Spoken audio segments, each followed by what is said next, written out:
Olá, pessoal, dando continuidade aqui. Quando formos trabalhar a unidade temática meio ambiente e qualidade de vida, solo vai ser um dos principais conteúdos ali, porque quando a gente fala em água, né?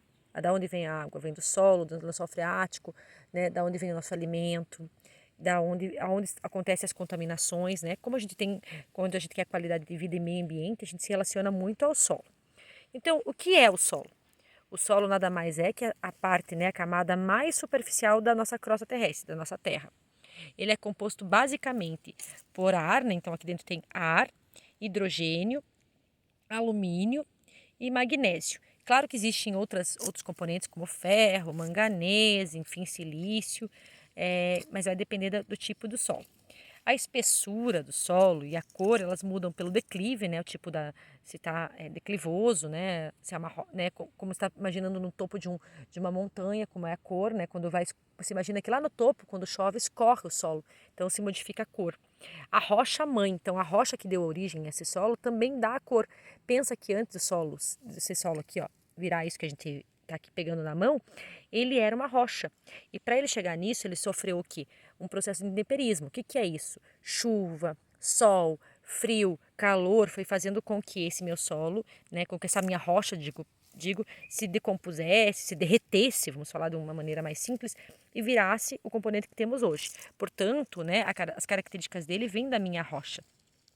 E o que a gente precisa saber para diferenciar, então, os três principais para a atividade que iremos fazer: arenoso, argiloso e umífero ou matéria orgânica, são os três principais. O que a gente tem que saber? A infiltração deles, a retenção de água, né, a umidade, a temperatura que eles conseguem segurar né, no solo e a textura. Então vamos pensar aqui, esse solo aqui, umífero, gente, a gente está olhando aqui, ó, né, tem bastante pedaços de material em decomposição, de folhas, como eu falei para vocês, desse rapilheira, ó, como vocês podem observar, bastante folhas em decomposição.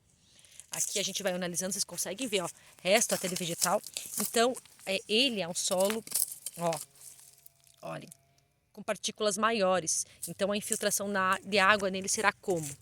Deixa eu pergunta para vocês. Imagina quando chover, será que ele encharca ou será que ele infiltra bem, tá? Quando eu pensei naquele meu solo argiloso agora há pouco, tá? Aquele solo duro, aquele solo vermelho, como será que é a infiltração lá?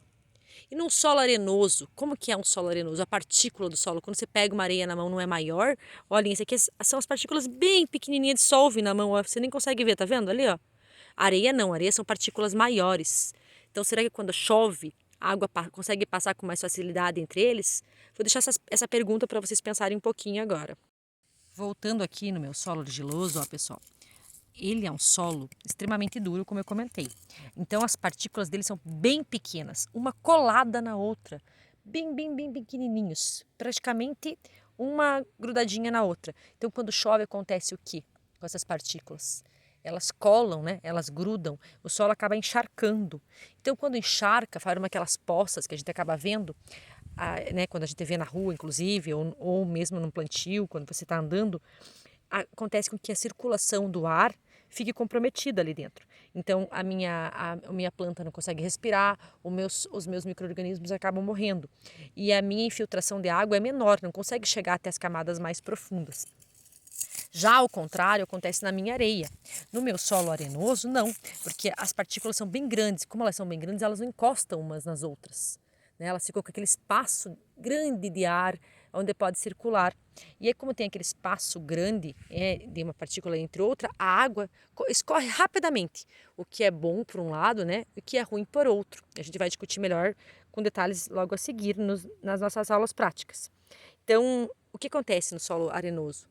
Como ele pensa comigo, como ele escorre a água com facilidade, ele também não tem nutrientes. Tudo que eu coloco em cima, qualquer nutriente que eu coloco, escorre rapidamente para baixo. Tá? Né? Já aqui num solo com matéria orgânica, mesmo que as partículas desse solo sejam pequenas, como a gente observa aqui, como tem bastante matéria orgânica em decomposição, você acaba vendo uma estrutura maior. E olha como você vê estruturas grandes, pedaços maiores aqui, né? Ó. Então acaba tendo uma infiltração de água melhor, uma retenção de umidade no solo maior, um aquecimento maior, sabe? Um menor, quer dizer, porque ele fica sombreado. Isso tudo dá uma grande diferença. Então, pessoal, espero que vocês tenham entendido. e eu deixo para vocês uns kiwizinhos aqui para a gente dar uma olhadinha. Até a próxima aula!